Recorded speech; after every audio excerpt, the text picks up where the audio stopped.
Hello guys! For today's video, gagawa tayo ng tutorial on how to download your Facebook video or any Facebook videos papunta sa inyong gallery without using any application.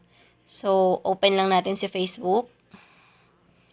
So, hanapin lang natin yung video na gusto nating i-download. Kunwari ito. I-click nyo lang yung tatlong dot sa taas.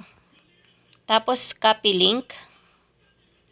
After nyo makopy yung link, punta kayo sa any browser na meron ng inyong phone. So, ako meron akong Google Chrome. Yan. I-paste lang natin yung link na kinapi natin.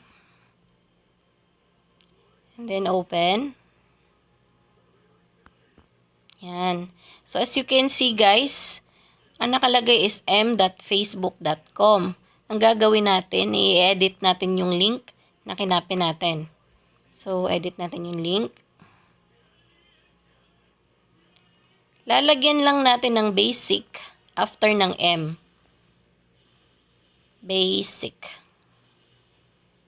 So, yan. I-open nyo lang. So, as you can see guys, ayun na yung video. I-click lang natin yung mismong video. May makikita kayong tatlong dot sa baba. Click nyo lang. Then yan. Download the video. So, ayan guys, downloading na siya. So, ganyan lang ka-easy. Hindi na natin kailangang mag-download ng iba pang application para makuha natin yung mga video sa Facebook.